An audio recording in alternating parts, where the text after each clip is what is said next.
Mukama waffe yeebazibwe nnyo abooluganda. Amanya n'eddoboozi yenze Pr Martin Timothy Lubega owa Theos Divinus Outer Church Kitemu Kivu, Kampala, Uganda. Nebaza Mukama ku lwa mwenna abampuliriza olunaku luno olw'olwaleero.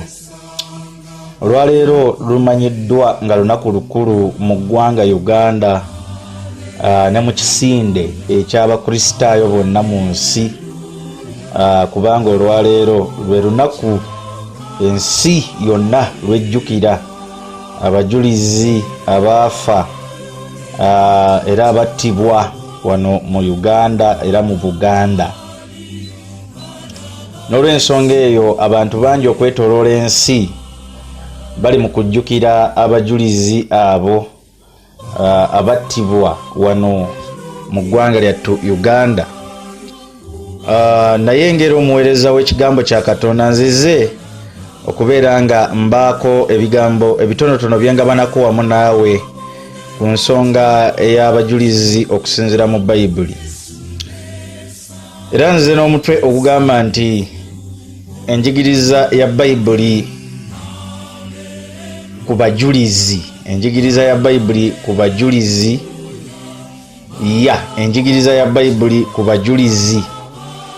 Mukama waffe yeebazibwe nnyo abooluganda.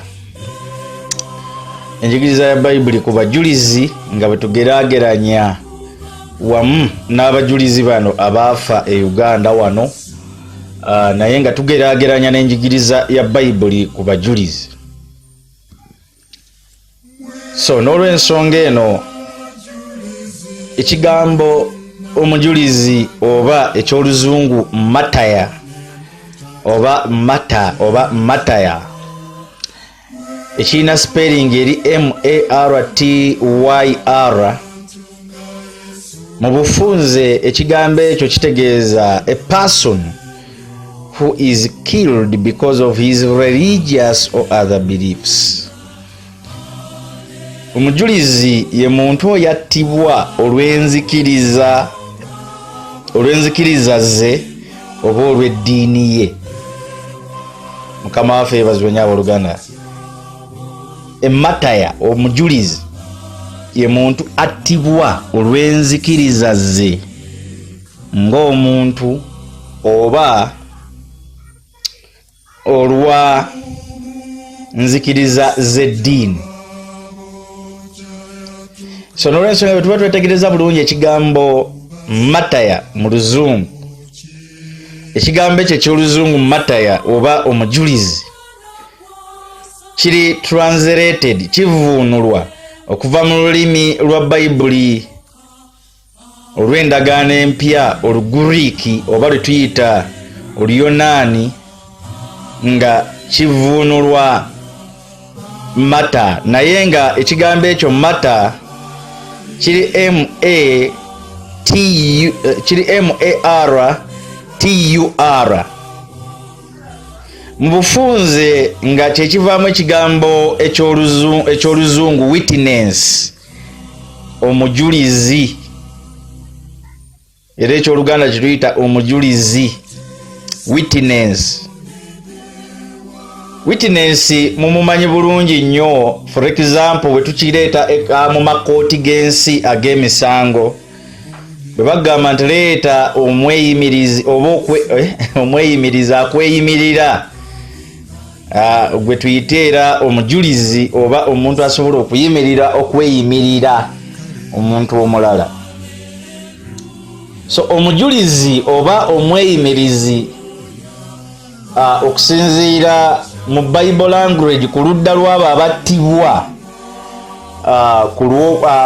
ku lw'enzikiriza zaabwe, ye muntu oyo attibwa olw'enzikiriza ze oba attibwa olw'enzikiriza y'eddiini ye. So reason ekigambo kino lwaki kyafuuka synonym n'okufa, lwa nsonga nti enzikiriza y'omuntu omu mu byafaayo eby'ekikristaayo edda yaleeteranga omuntu okuyigganyizibwa. Omuntu oyo yayimirirangawo enzikiriza ye ey'ekikristaayo yayimirira yaviirwako kuyigganyizibwa bakabaka ab'enjawulo oluusi n'okuttibwa. So n'olw'ensonga eno Christian witnesses abo bonna abajulira Mukama waffe Yesu Kristo mu byawandiikibwa tubalaba nga bayigganyizibwanga era abamu ne batuuka n'okuttibwa. Kino nno kikulu nnyo era kirina okugenda eri buli mukristaayo yonna, because ekigambo mukristaayo oba Christian kyasooka kukozesebwa mu Antiyokiya. Omutume Pawulo bwe yali ng'abuulira enjiri ne wabaawo abaalokokera e Antiyokiya, ekigambo ekyo gye baasooka okubatuuma abakristo oba abakristaayo. Bino n'ebigambo battamuzi zino mutera oziwulira. Taamu egamba nti abakristo oba abakristaayo oba abalokole. Taamu ezo zonna z'ekigambo kiri kimu Christian, nga baali bategeeza abo abava mu Kristo, abo abava mu Kristo.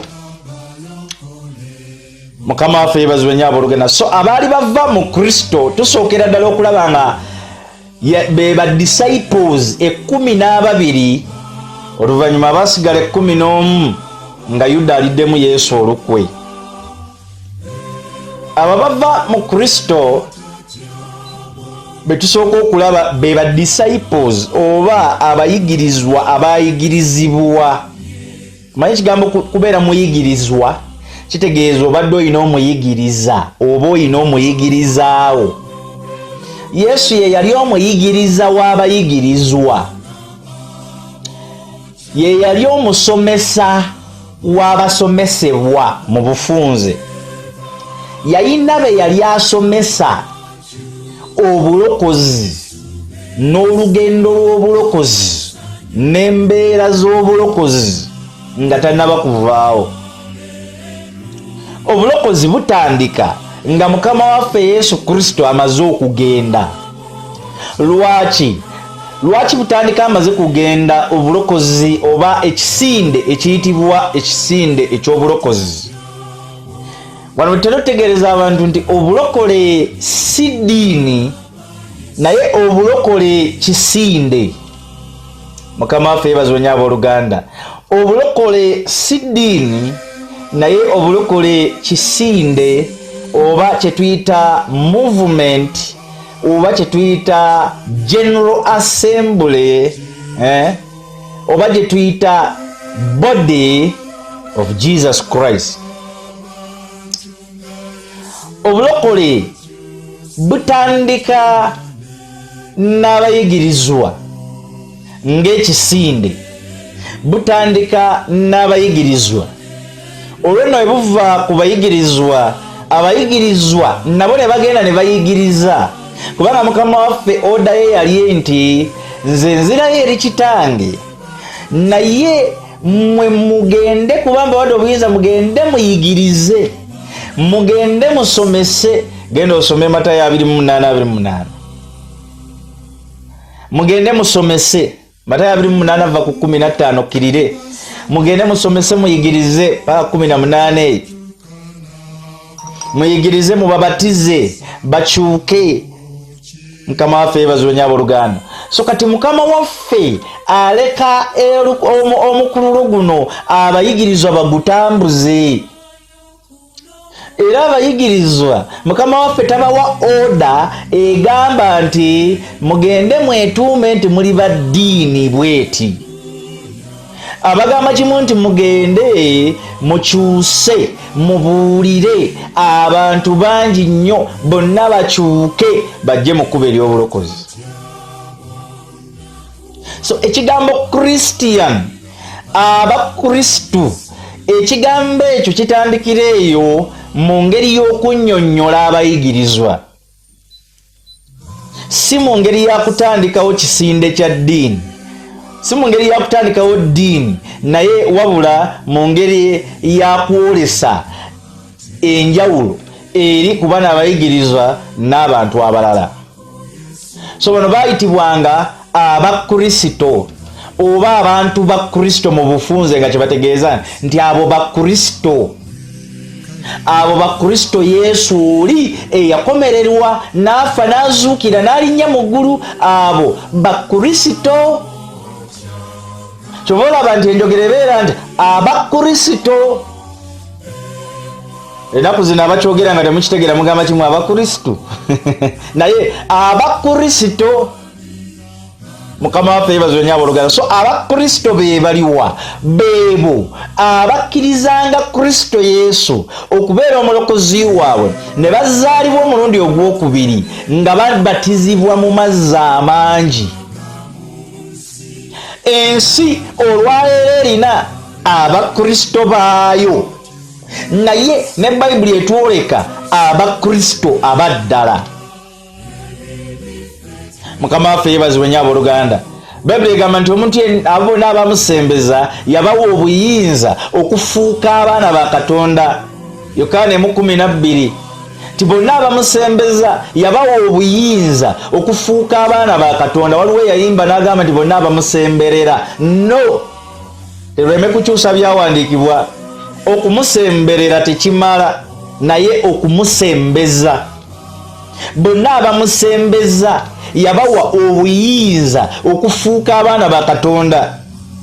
Singa kyali kumusemberera n'omusajja, ku basajja bali ababbi ababiri abali ku musalaba, omusajja yali ku mukono ogwa kkono naye yandibadde ng'ayingidde eggulu kubanga yali asemberedde Kristo. Naye bombi baali okwo, naye yali ku mukono ogwa ddyo yasobola okubeera ng'asembeza Kristo newankubadde nga yali asemberedde Kristo. Mukama waffe yeebazibwe nnyo abooluganda. Gwe okuliraana ekkanisa tekikufuula wa Kristo. Gwe okubeera nga taatawo pasita tekikufuula wa Kristo. Gwe okubeera nga maamawo n'ewammwe obulokole buwa amaanyi nnyo, gwe tekikufuula kubeera wa Kristo. Ne bonna abamusembeza, bonna abamusembeza batya? Bible is very clear tulaga engeri gye tumusembezaamu. Bible egamba with the heart man believes unto salvation. Abarumi 10:10 omuntu akkiriza na mutima okuweebwa obutuukirivu n'ayatula n'akamwa ke okulokoka. Era Bible nayongera netulaga mu Yokaana neyongera netulaga nti okujjako omuntu ng'azaaliddwa omwoyo n'amazzi tayinza kusikira bwakabaka bwa Katonda. Unless a man is born of water and the spirit, he cannot see the kingdom of God. Mukama waffe yeebazibwe nnyo abooluganda. Yokaana essula ya 3 olunya olwokubiri lugamba nti oyo najja gy'ali ekiro n'amugamba nti labbi, tumanyi nti oli muyigiriza yava eri Katonda, kubanga tewali muntu ayinza okukola obubonero buno bw'okola ggwe wabula Katonda ng'ali naye. Olunya olwokusatu Yesu n'addamu n'amugamba nti ddala ddala nkugamba nti omuntu bw'atazaalibwa mulundi gwakubiri tayinza kulaba bwakabaka bwa Katonda. Olunya olwokuna Nikodemu n'amugamba nti omuntu ayinza atya okuzaalibwa bw'abanga mukadde? Ayinza okuyingira mu lubuto lwa nnyina omulundi ogwokubiri n'azaalibwa? Olunya olwokutaano Yesu n'addamu nti ddala ddala, in fact bino nabagamba nti buli owulira ddala ddala manya nti Mukama waffe yali anyweza kyayogera. Bible egamba nti Yesu n'addamu nti ddala ddala nkugamba nti omuntu bw'atazaalibwa mazzi na mwoyo tayinza kuyingira mu bwakabaka bwa Katonda. Olunya olw'omukaaga ekizaalibwa omubiri kiba mubiri n'ekizaalibwa omwoyo kiba mwoyo. Mukama waffe yeebazibwe nnyo abooluganda. Omuntu bw'atazaalibwa mazzi na mwoyo tayinza kuyingira oba tayinza kulaba bwakabaka bwa Katonda. Boddayo n'osoma omuntu azaalibwa atya amazzi n'omwoyo, ogenda kusoma mu Matayo essula ya 3 tugenda kusoma lwa 13. Bible egamba nti awo Yesu n'ava e Galilaaya n'atuuka ku Yorodaani eri Yokaana amubatize. Olw'e14 naye Yokaana yali ayagala okumugaana ng'agamba nti nze neetaaga ggwe okumbatiza, naawe ojja gye ndi. Olunya lwa 15 naye Yesu n'addamu n'amugamba nti kkiriza kaakano kubanga kitugwanira bwe tutyo okutuukiriza obutuukirivu bwonna n'alyoka amukkiriza. Onyulwa 16. Awo Yesu bwe yamala okubatizibwa amangu ago n'ava mu mazzi. Wulirayo, gwe amanyi nti okubatizibwa kwe kumansirwa. Wulira Bayibuli kyegamba nti awo Yesu bwe yamala okubatizibwa amangu ago n'ava mu mazzi. Kiri nti yali mu mazzi munda n'ava mu mazzi. Laba eggulu ne limubikkukira n'alaba omwoyo gwa Katonda ng'akkanga ejjiba ng'ajja ku ye. Laba eddoboozi ne liyima mu ggulu nga ligamba nti oyo ye mwana wange gwe njagala, gwe nsanyukira ennyo. Mukama waffe yeebazibwe nnyo abooluganda. What does this mean? Kino kitegeeza ki? Kino kitegeeza nti baptism, ekigambo baptism okubatiza kye kigambo eky'Olugreek baptizo, which means to immerse, to dip into. Ekitegeeza okunnyika ekintu ne kibulirayo. Mukama waffe yeebazibwe nnyo abooluganda. So kyeki kyegambye nti ensi erina abakristo baayo, naye ne Bayibuli etulaga omukristo owaddala, owa kristo owaddala, omukristaayo owaddala. So kino njagala okitegeera olwaleero mu nsi olunaku olwaleero ng'ejaganya abajulizi, ejaganya olunaku lw'abajulizi. Mulimu be tuyita abakristu abaddala n'abakristu ab'ensi. Mulimu be tuyita abajulizi abaddala n'abajulizi ab'ensi. Mukama waffe yeebazibwe nnyo abooluganda. Sizze kumenyaamenyamu abo abajulizi abaafa wano mu Buganda okutegeeza nti muno mwe muli abatali bakristo ate mwe muli n'abakristo, wabula enjiri bw'onooba ompuliriza bulungi n'obwegendereza ojja kutegeera wendagana ki kyentegeeza. Wawuli otita Bible Christian and World Christian. Mukama waffe yeebazibwe nnyo abooluganda. The world Christians, abakristaayo ab'ensi bagungibwawo gavumenti z'ensi. Abakristaayo aba Bayibuli bagungibwawo kusinziira mu kigambo kya Katonda. Babeerawo babalabika bameruka kuva mu kigambo kya Katonda, bameruka okuva ku batume, ku mulandira gw'abatume paka olwaleero. Mukama waffe yeebazibwe nnyo abooluganda. Omulandira gw'abatume gwe guliwa? Omulandira gw'abatume tugulaba mu Bayibuli. Enjigiliza yaabwe nga tebagikyusizza, enjigiliza nga tekyuse kuva ku y'abatume, gwe mulandira gwenjogerako olwaleero. Sitegeeza kuzimba bizimbe by'amasinzizo ku mirambo gy'abatume, no, tutegeeza okuzimba enjigiliza ya Kristo nga tuli ku mirandira gy'abatume, nga bwe baazimbanga enjiri ya Kristo, nga bwe baabuliranga enjiri ya Kristo, naffe nga tetuvudde ku njiri ya Kristo. Mukama waffe yeebazibwe nnyo abooluganda. Hallelujah. So number 1 nkulaze nti emataya, omujulizi ye muntu oyo afiiririra beliefs ze, afiiririra okukkiriza kwe. Mu Bayibuli muno mulimu omujulizi eyasookera ddala bukyanga obukristaayo bubeerawo era bukyanga obulokole bubeerawo. Mulimu omujulizi eyasookera ddala. Bw'ogenda n'osoma mu kitabo ky'ebikola by'abatume essuula ya 6 n'osoma okuva ku linnya olw'omunaana ojja kulaba omujulizi ono gwenjogerako. Bayibuli egamba nti Siteefano bwe yajjula ekisa n'amaanyi n'akolanga amagero n'obubonero obunene mu bantu, naye ne bamalayika ne bayimuka abantu abamu ab'ekkuŋŋaaniro eriyitibwa ery'aba Libetino n'ery'abakuliini n'ery'abalegezanderiya n'ery'abalegezandiriya n'ery'aba Kirukiya n'ery'abasiya nga bawakana ne Siteefano. So ne batayinza kusobola magezi n'omwoyo bye yayogeza. Olunyiri olw'ekumi awo ne baweerera abantu abagamba nti twawulira oyo nga ayogera ebigambo eby'okuvuma Musa ne Katonda. ne bakubiriza abantu n'abakadde n'abawandiisi ne bajja gy'ali ne bamukwata ne bamutwala mu lukiiko ne bayimiriza abajulirwa ab'obulimba abagamba nti omuntu oyo taleka kwogera bigambo ku kifo kino ekitukuvu n'amateeka. Olunole 14 kubanga twamuwulira ng'agamba nti Yesu Omunazaalesi oyo alizikiriza ekifo kino aliwanyisa n'empisa ze twaweebwa Musa. Olunole 15 bwe bamwekkaliriza amaaso bonna abaali batudde mu lukiiko ne bamulaba amaaso ge nga gafaanana nga ag'amalayika. Mukama waffe yeebazibwe nnyo abooluganda. Ndowooza awo pointi ogiwulidde bulungi nnyo ku musajja ono ayitibwa Stefano. Mukama waffe yeebazibwe nnyo. Kati njala tusomeko ku bikolwa by'abatume essuula ya 7. Ebikolwa by'abatume essuula ya 7 eri tubadde ku ya 6.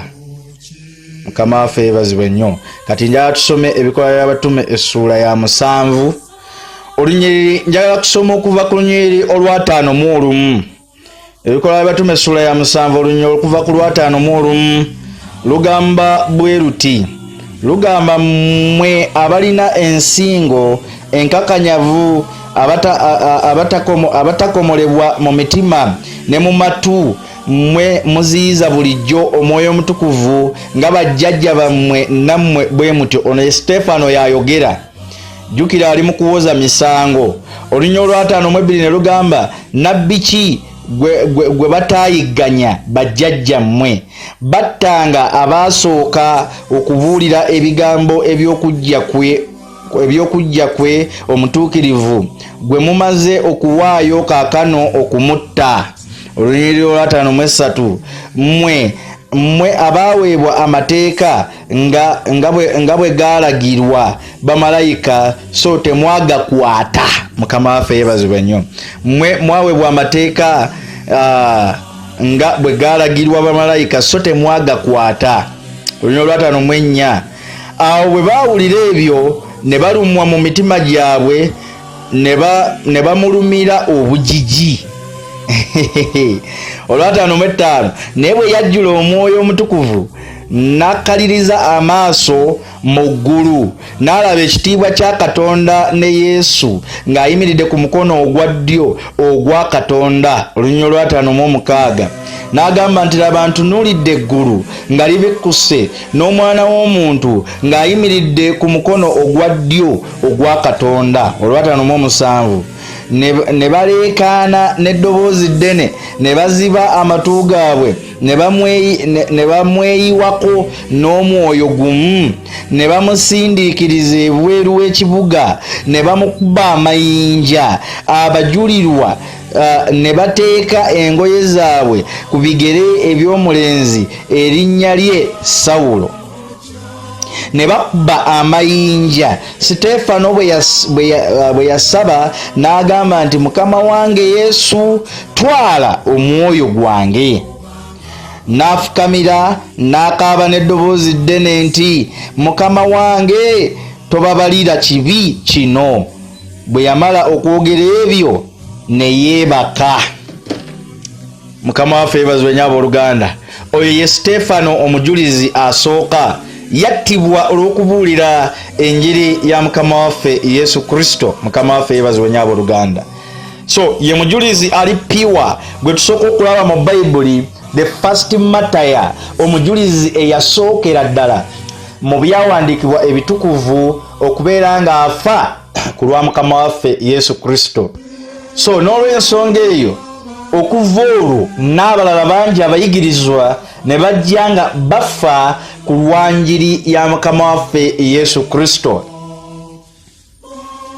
Tomasi yasobola okudduka n'afiira e India ku lw'enjiri ya Mukama waffe Yesu Kristo. Abaloma bajja, abamonko e India bajja ne bamusogga effumu nga bamuva mu mugongo nga talaba n'afiira eyo.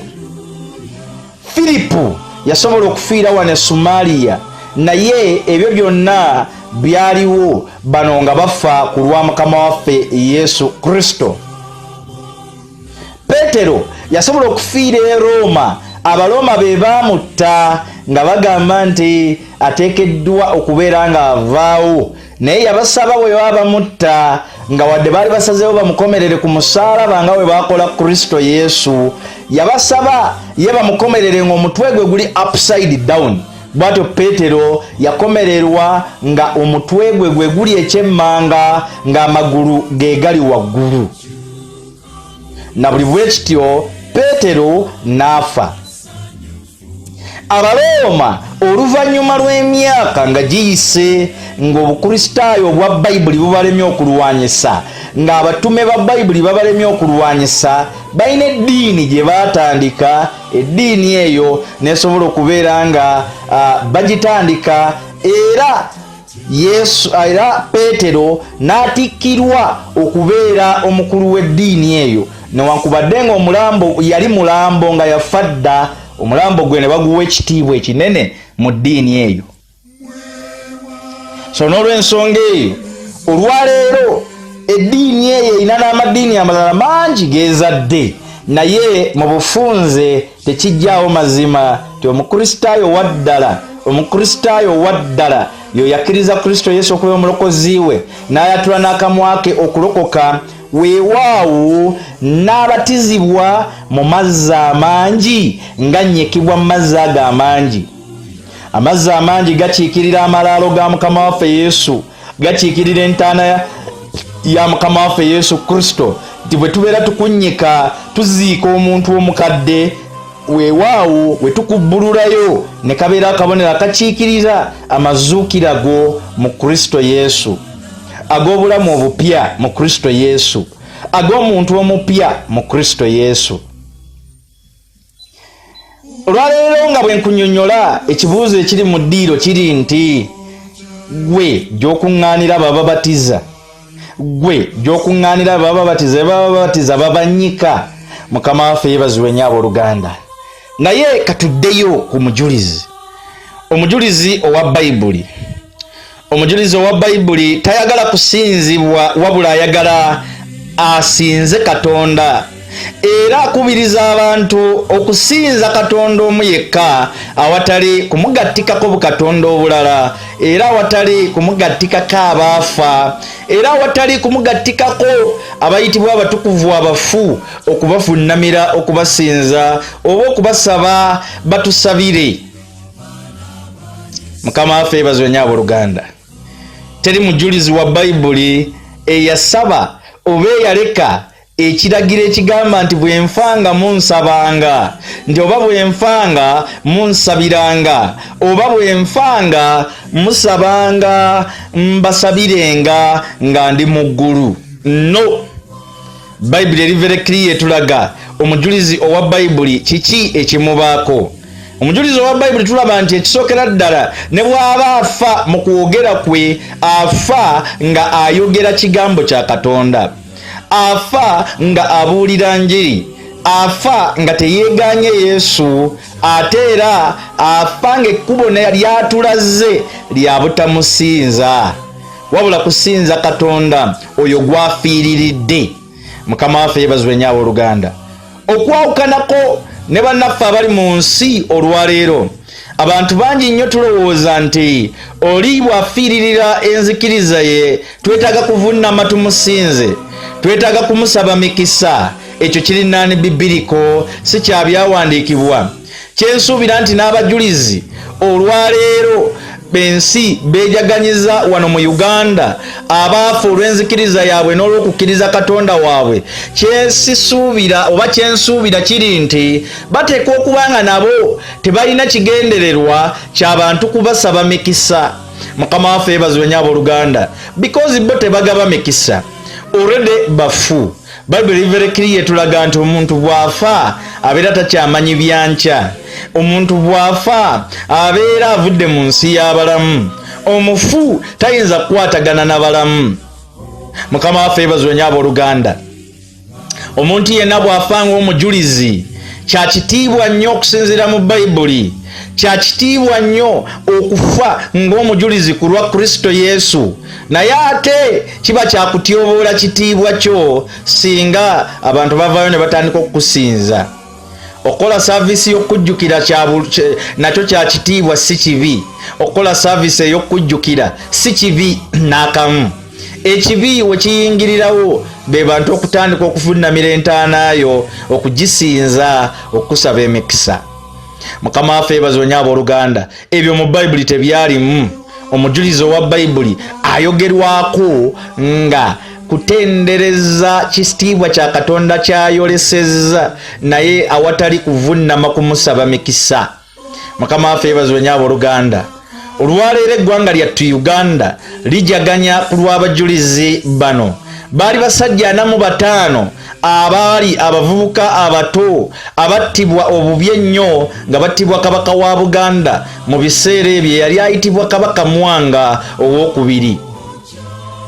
Bakakibwa nnyo okubeera nga baleka ekiyitibwa enzikiriza zaabwe ez'ekikristaayo ze baali bayingidde, ate ne mu ngeri emu oba endala ne babeera nga bagaana ekiragiro kya Kabaka Mwanga ow'okubiri ekyokubeera nti bava mu ekyo kye twandiyise obukristaayo oba mu ekyo kiyitibwa obukristaayo. N'olw'ensonga eyo ekyo ne kireetera Kabaka Mwanga okulagira okuttibwa kwabwe. Kino kyakolebwa olw'ensonga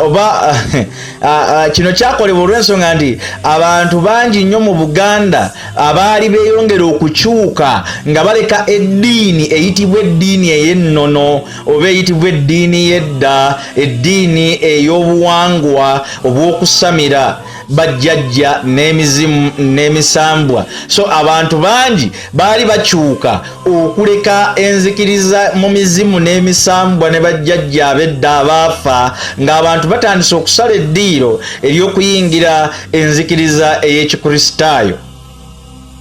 So abavubuka bano abato abattibwa baali abavubuka 23 ab'eddiini ey'Anglikani oba gye tuyita Church of Uganda. Abo abakyuka baali 23. Abakatuliki be tuyita ba Catholic converts baali abavubuka 22. So obulamu bwabwe bucelebratingibwa buli nnaku z'omwezi nga 3 Juni oba omwezi ogwa Ssebaaseka. Mukama waffe yeebazibwe nnyo abooluganda. Wano mu Buganda omwezi ogwa Juni gwe tuyita ogwa Ssebo Aseka. Their lives, obulamu bwabwe bujaganyizibwa buli nnaku z'omwezi nga 3 omwezi ogwa Ssebaaseka buli mwaka. N'olw'ensonga eno abantu bangi nnyo okuva mu areas ez'enjawulo wano mu ggwanga Uganda ne mu mawanga ag'enjawulo bakola kituyita okulamaga oba pilgrimage to Namugongo owa mu lulimi Oluwarabu kye bayita Haji. So batambula mu lugendo lw'okulamaga ne bagenda e Namugongo mu Matters Shrine, mu ngeri emu oba endala ekifo ekyateekebwawo okubeera essabiro ly'abo abaafa nga abajulizi, era okubeera ekifo ekyo eky'okujjukira abajulizi abo abattibwa e Namugongo. Mukama waffe yeebazibwe nnyo abooluganda. So n'olw'ensonga eyo mu ngeri emu oba endala Abawarabu bwe baali bamaze okuyingira mu ggwanga lyattu Uganda mu mwaka gwa 1883 n'abamisani Abangirikaani nabo bwe batyo bayingira mu ggwanga Buganda mu mwaka gwa 1877. Era ne bagobererwa abayitibwa Abakatholiki oba Abakatuliki abamisani abayingira mu mwaka gwa 1879. So wano mu ggwanga lyattu Buganda abasooka okuyingira mu ggwanga Buganda baali Bawarabu mu mwaka gwa 1803. Awo nno oluvannyuma eddiini endala eyagoberera abaali bayingidde wano baali abayitibwa Abamisani abagoberera Abawarabu. Abamisani bano aba Church of Uganda abayitibwa aba Anglican mu mwaka gwa 1877. Notinga okuyingira n'entandikwa y'eddiini byanjawulo. Eddiini zino zaali zatandika dda zonna emabega, era ng'okusinziira mu ntandikwa y'eddiini tukimanyi bulungi nnyo nti zino Anglican ne Catholic zaali zasooka Arabic religion okubeera ng'etandika, naye lwakuba nti okuyingira kye twandisenga okukula kw'eddiini speed, zino ze zasooka okukula speed okujja okuyingira mu mawanga ag'enjawulo. So arrival yaazo yeyenjawulo, naye origini yaazo yo yali yaddako. Naye ng'okusinziira ate mu byawandiikibwa ba Christians oba abalokole baaliyo dda okuva ku mulembe gw'abatume ng'eddiini zino zo tezinaba kuzimbibwa ng'eddiini. So n'olw'ensonga eyo waneeno we tweyongerera mu maaso okugenda mu maaso mu bufunze, bo baaliyo dda abalokole naye baali tebalina linnya eribaawula nga bano bwe bajja bakola amadiini agabaawula. Baali bayitibwa abalokole oba abakristo, naye oluvannyuma mu mwaka gwa 1900 mwaka gwa 1900 in Los Angeles abalokole gye bafunira erinnya eribaawula ng'amadiini amalala, nabo okufuna erinnya erinabaawula ng'amadiini okusinziira ku constitution z'amawanga ag'enjawulo, ne balyoka bafuulibwa eddiini mu maaso ga zi gavumenti, naye nga mu nzikiriza zaffe tukimanyi nti we are not a religion. So n'olw'ensonga ezo awe twafuna erinnya Pentecostal. Naye nga tuzzeeyo wali wenkugambye ti mwaka gwa 1803 mu mwaka gwa 1803 Arabs bayingirawo wano mu ggwanga lyattu Uganda.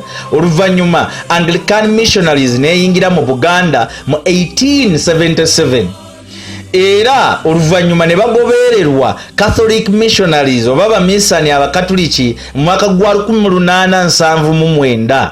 Ekitegeeza waayita emyaka 2 awo n'Abacatholics ne bajja oluvannyuma lw'Abangilikani. So abamu ku bamisani bano bwe bayingira mu mwaka ogwo, mu biseera bye bayingiriramu gwali mulembe gwa Ssekabaka Muteesa yasooka. Ssekabaka Muteesa eyasooka oba Muteesa eyasooka. And they settled in Buganda, ne batuula wano mu Buganda ne bakyusa bangi nnyo, abantu bangi nnyo mu region eya Buganda.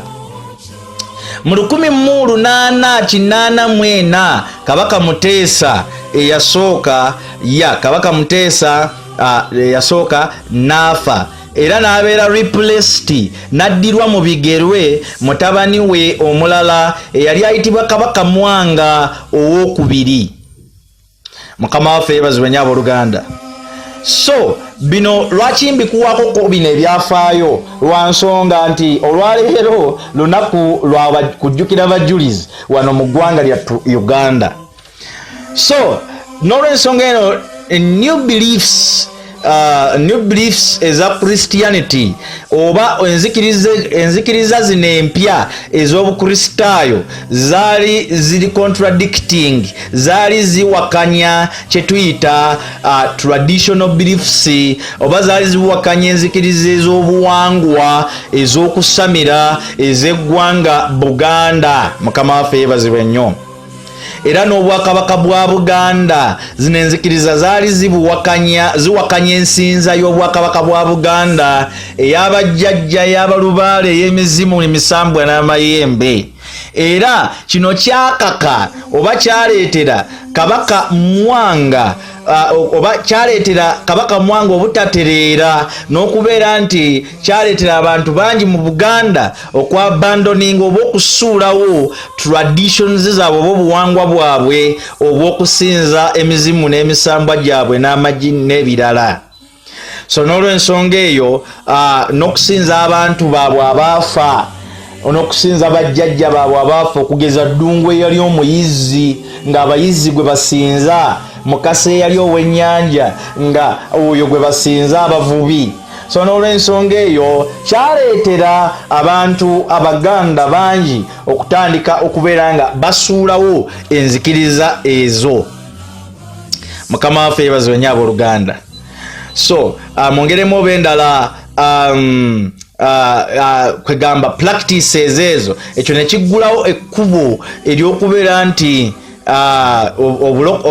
obukristaayo bugenda mu maaso n'okutambula n'okugejja.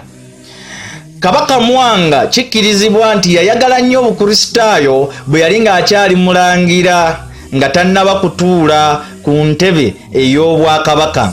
Kikkirizibwa nti yayagala nnyo obukristaayo, naye abamisani we baamala okuyingirawo nga kitaawe akyali mulamu, naye oluvannyuma kiraga nti ng'amaze okutwala entebe y'obwakabaka bwa Buganda, he realized oba yakizuula nti bano abagwira bayingiridde obulombolombo n'ennono z'eggwanga Buganda. N'olw'ensonga eyo n'alaba nga bajja kussa wansi amaanyi ga Buganda n'ennono za Buganda. N'olw'ensonga ezo n'adevelopinga kye tuyita obukyayi obunene ne rejection ennene gye yateeka ku abo abagwira abaali baleese obukristaayo, naddala nga abamisani n'abo bonna abaali bakyuse okubeera nga bafuuka abakristaayo.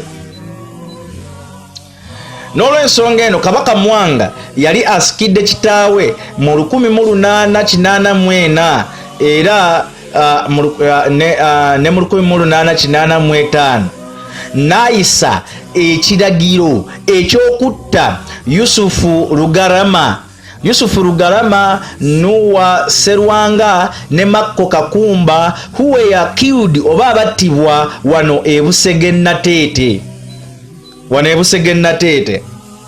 Bano battibwa nga 31 Januari 1885. Januari ndowooza gwe mwezi gwaffe ogwa Gatonnya wano. Mukama waffe yeebazibwe nnyo abooluganda. So n'olw'ensonga eyo bwe gutyo bwe gwali. Mukama waffe yeebazibwe nnyo abooluganda. Okutta okwaddako kwali okutta okwaliwo kwali kwakutta eyali omukulu head of the Eastern Equatoria Africa, Bishop James Hannington. Ono yattibwa ku lugendo lwe ng'akomawo mu Buganda okuva mu Eastern Direction. So n'olw'ensonga eno direction eno eyali emuweereddwa abasajja abagezigezi abakabaka nga bamulaga nti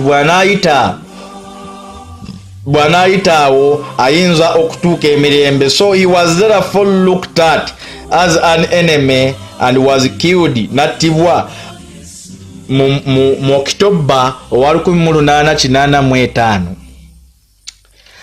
So nga 15 November 1885 Joseph bali ku ddembe Mukasa naye najjibwako omutwe Nakivubo. Ono ye mujulizi w'Abakatoliki eyasooka okuttibwa. Yali senior advisor oba omuwi w'amagezi omukulu mu lubiri ewa Kabaka Mwanga, era he was condemned, era yanenyezebwa Kabaka olw'okubeera nti oluvannyuma yanenya ekikolwa kya Kabaka eky'okutta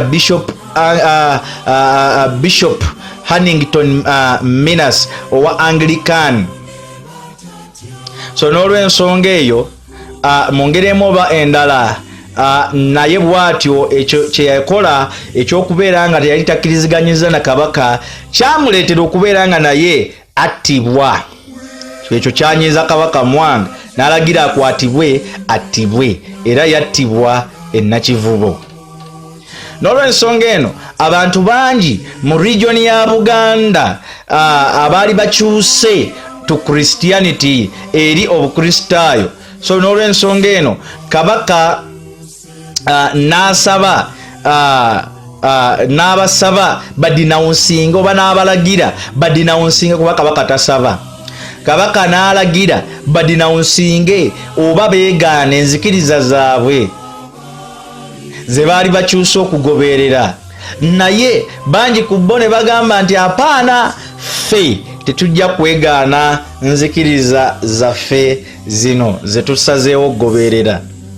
Era awo obujeemu obwo ne bukuleetera obujeemu obwo obw'okugaana okugondera ekiragiro kya kabaka, naye obujeemu ng'abantu baali babulina olw'enzikiriza zaabwe. Omuwendo gw'abavubuka abato bangi nnyo abaali bakyuse to Christianity era nga bakkirizibwa oba boogerwako kubeera nti they disobeyed the king, bajeemera kabaka, batambula nga batambuza bigere okuva e Munyonyo paka e Namugongo. Baalamagawo obulamazi, tukiyita okutambulawo obutambuzi okuva e Munyonyo paka e Namugongo. Ne batuuka eyo awo ne bakuŋŋaanya enku ze beeteeseza nga bagamba nti zibakozesebweko mu kubookya kubanga bo tebagenda kukyusa kubeera nga bava mu nzikiriza zaabwe ez'ekikristaayo ate okuddayo mu nzikiriza ey'ennono eya Buganda ey'okusinza emizimu bajjajja n'emisambwa ne Lubaale. So ennaku z'omwezi zaali Juuni, ennaku z'omwezi zaali Juuni, olunaku luno lwonnyini nga 3 Juuni, naye omwaka gwe gukyuka. Omwaka gwali gwa 1886, ono Juuni omwezi gwe tuyita ogwa Ssebaaseka nga 3 omwezi ogwa Ssebaaseka omwaka 1886, egroup oba ekibinja eky'abavubuka 26 abato n'abasajja abakulu bonna batambula ne babeera nga bateekebwa mu mbeera y'emu nga babateekako enku ne babakumako omuliro ne babookyako omuliro. Ekyo nno muganda we tekyali kyakusaaga kubanga babagalamiza ku nku ne babakumako omuliro. N'olw'ensonga eno the last Ugandan matter, omujulizi akkirizibwa okubeera nti yasembayo, akkirizibwa okubeera nti yatemebwako omutwe ennaku z'omwezi nga 27 omwezi ogwa Gatonnya 1887 wane Mmengo ku Bulanga awo. Kikkirizibwa nti yali Catholic convert oba yali mukristaayo omukatuliki, era kikkirizibwa nti yali ayitibwa Jean Marie Muzeeyi erinnya lye. N'olw'ensonga ezo ye mujulizi akkirizibwa okubanga ye yasembayo. Omugatte baali abajulizi 45 abategeerekekwako amannya okubeera nga battibwa kabaka Mwanga mu period eyo. Though kyogerebwa nti wasobola okuba nga waliyo n'abalala abatasobola kumanyikwa mannya gaabwe, naye abaamanyibwako amannya baali 45 bannayuganda bonna. Era ng'olwaleero bajjukirwa, abakristaayo bangi babajjukira okwetooloola ensi. So mu 1920 Papa Benedicto yanyweza abajulizi b'abakatuliki 22 n'abayita n'abayita ababaweebwa omukisa era n'abateeka ku ddaala ekkulu mu Catholic Church. So nga 18 Okitoba 1964 ne bateekebwa mu lubu lw'abatukuvu nga bateekebwamu Papa Po ow'omukaaga. So n'olw'ensonga eno abo bakatholiki Martyrs be basooka okubeera ba Black Africans okubeera canonized nga abatukuvu mu Uganda, era Africa ebeenyumirizaamu nnyo okusinziira mu kkanisa eyo ey'Abakatuliki. So list y'abo ba Uganda Martyrs abaafa nene ddala. Mulimu Lusufu Lugarama, Kakumba Makko, Serwanga Nuwa, bali ku Ddembe Mukasa, Mukasa Musa, Kagwa Andereya, Ngondwe Ponsiano, Sebugwawo Dennis,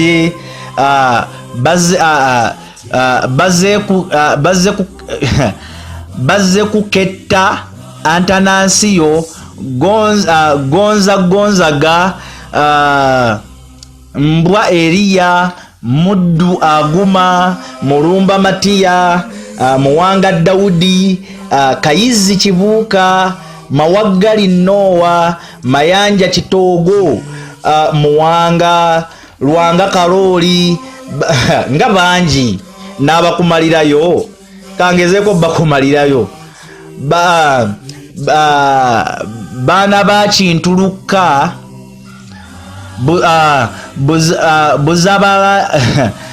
buza abali awo Yakobo, Javira Kiuka Ambrosio,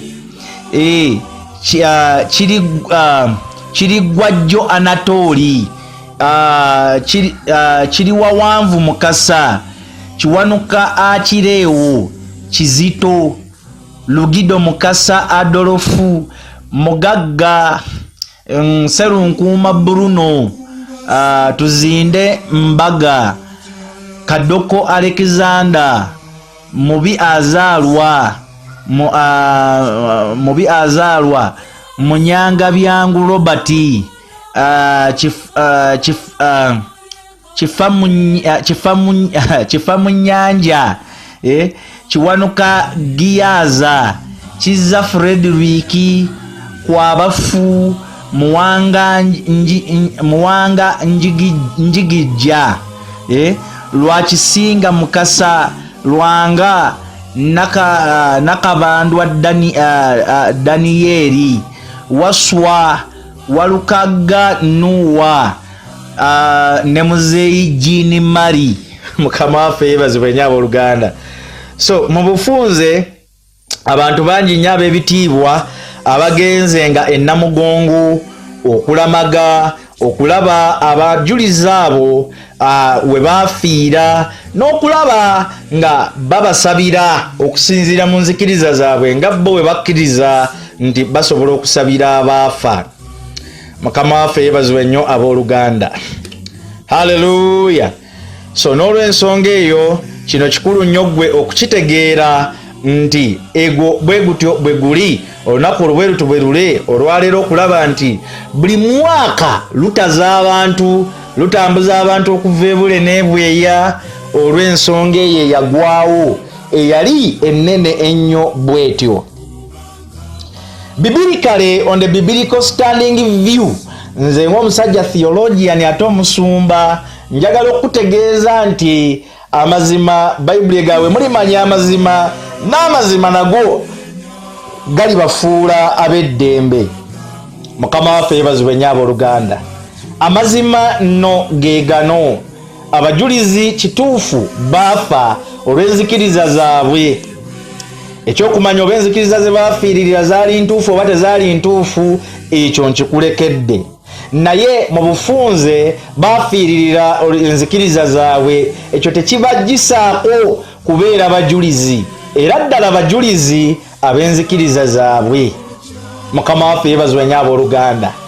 Naye n'omujulizi owa Baibuli mukulaze bw'abeera, ye mujulizi oyo afa era olw'enzikiriza yo mu Kristo Yesu, weewaawu naye okufa ng'ofiiririra Kristo Yesu olina okuba nga wayatula Yesu Kristo okuba mulokozi wo, ate olina okuba nga wazaalibwa omulundi ogwokubiri mu mazzi amangi ng'obatizibwa ng'onnyikibwa so si ng'omansirwa. Ekyokubiri, omulimu gw'abajulizi. Ki kye tubayigirako abajulizi?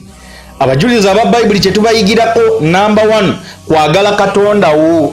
Omuntu yenna mu ggwanga lino nga bw'ojaganya abajulizi bali abaafiire namugongo, ate njagala nkutunuzeeko ne mubajulizi aba Bayibuli. Mu bajulizi aba Bayibuli naggambye tuyinamu Siteefano olwaleero gwe ntunuulidde. Siteefano yafiiririra enzikiriza ye mu Kristo Yesu. Olwaleero ekibuuzo kiri nti gwe ki ky'osobola okukola ku lwa Kristo Yesu? Oli lwedde okufa ku lwa Kristo Yesu? Okufa kuno kwe twogerako olwaleero tekiri nti omuntu olina okweyitira okufa, nekiri nti ffe tulinga bajaasi ba Mukama waffe Yesu Kristo, tulinga ng'omujaasi w'eggye ly'eggwanga, nti obudde bwonna ateekebwateekebwa okufiiririra eggwanga lye. Olutalo wonna we lujjira, omulabe wonna wajjira, omujaasi abeera redde okubeera ng'afiiririra eggwanga lye. Ne mulimu n'abakaddiwa nga tafunye mukisa ogwo, tuguyita na mukisa, tafunye mukisa ogwo ogufiiririra eggwanga lye. Mukama waffe yeebazibwe nnyo abooluganda. Nabwe ekito bwe kiri erifa abakkiriza mu Kristo Yesu. Empeera y'abajulizi mu Bayibuli mweri eyogerwako bulungi nnyo, naye Bayibuli etulaga nti tetulina kukyenoonyeza, tetulina kwenoonyeza kuttibwa, wabula okuttibwa kulina okubeera nga bwe kuba kuzze ng'ogenda kufa ku lwa kukkiriza Mukama waffe Yesu, kirina kuba nga tekyewalika ekikutuuseeko. Olina okuba nga embeera yonna ekuzzeeko nga teyeewalika.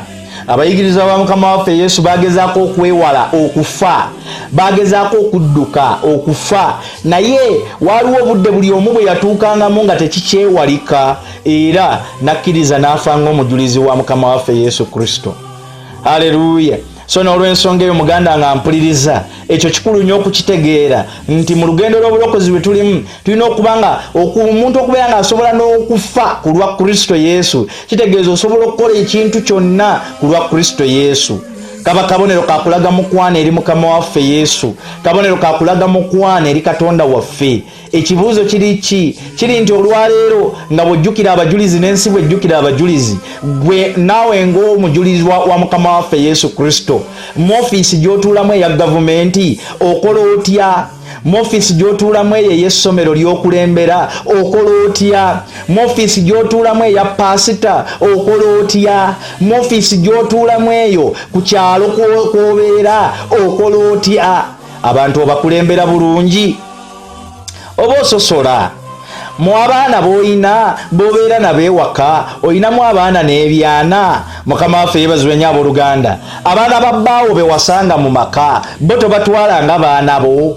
Gwe omukazi ampuliriza, naawe omusajja ampuliriza, omukazi gwe wawasanga alina abaana, bali abaana bo tobatwala nga babo? Mukama waffe yeebazibwe nnyo abooluganda. Kanono ke kaseera, kano ke bwe budde obw'okweddabulula eri abantu mwenna abatuwuliriza abali mu Uganda n'ebweru waayo, nti buno bwe budde obw'okweddabulula nga tulabira ku bajulizi ab'omu Bayibuli na bano be mujaganya olwaleero nti basobola okwewaayo ku lw'enzikiriza yaabwe.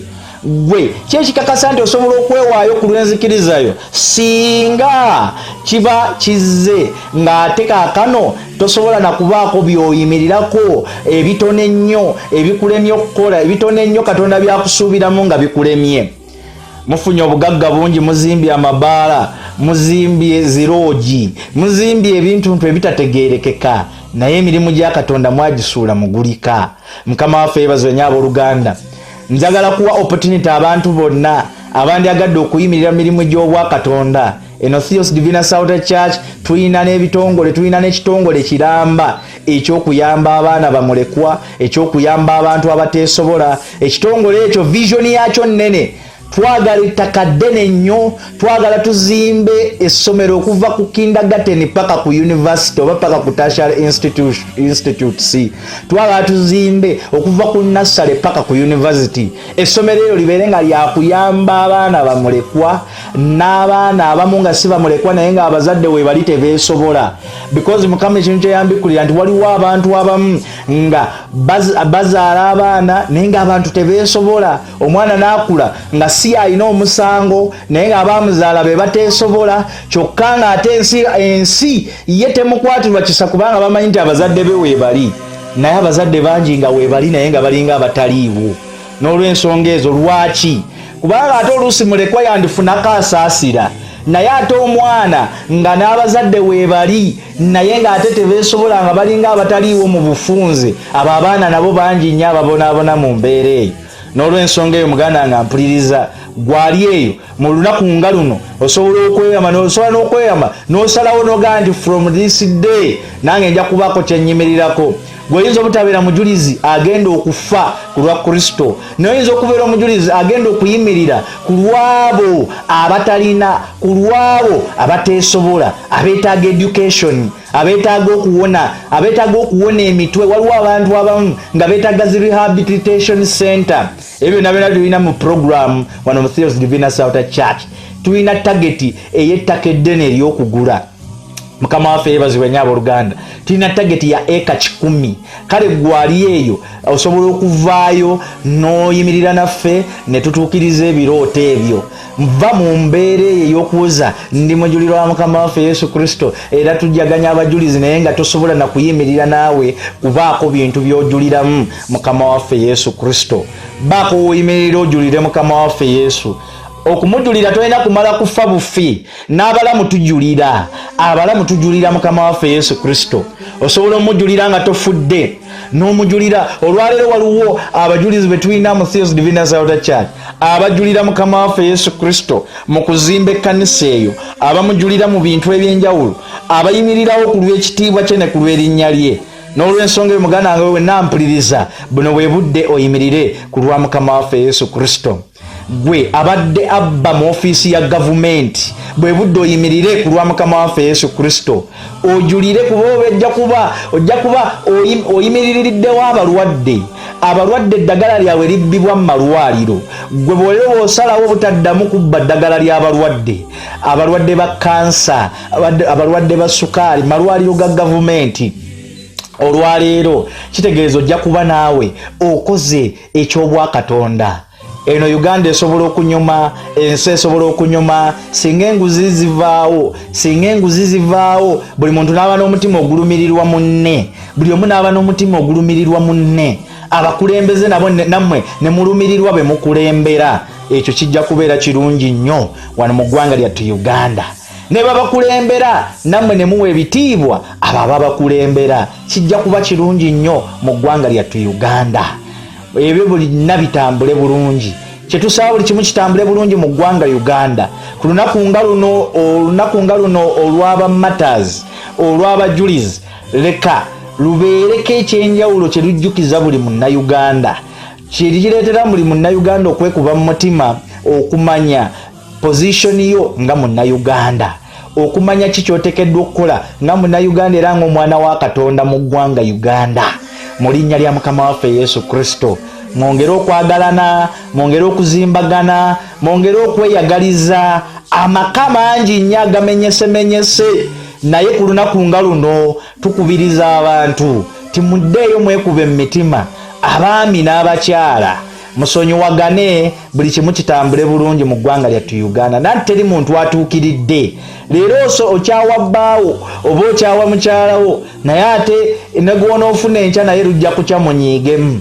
Kisingako nga bajjajjaffe bagamba nti gwe walabyeko yabeera omwana, kisingako oyo gw'oludde naye omwaka, gw'oludde naye emyaka 2, gw'oludde naye emyaka 5, mukwatagane n'oyo mwetereezetereeze. Mukama ali wamu nammwe, musigale nga muweereddwa omukisa. Abazadde n'abaana, abaana batakyawulira bazadde, emputtu nga yafuuka emputtu, omuzadde agambako ogamba kimu, oyo akaddiye. Nammwe tusaba timubeere budde obw'okweddabulula. kababeerera akadde ak'okweddaabulula. Luno olunaku lwebabeerera olunaku olw'okweddaabulula. Museemu ekitiibwa abakadde bammwe ababazaala, ababatwala. Abakuzaala bayinza n'okuba baafa naye abakukuzizza obaseemu ekitiibwa, anti be bakadde bo Mukama baakuwadde. Mukama abankuumire, musigale nga muweereddwa omukisa. Nsigadde nze Pr Martin Timothy Lubega owa Theos Divinas Outer Church Temukivu, Kampala, Uganda. Musigale nga muweereddwa omukisa. Weewaawo. Amiina.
Sogni venga e mi difetti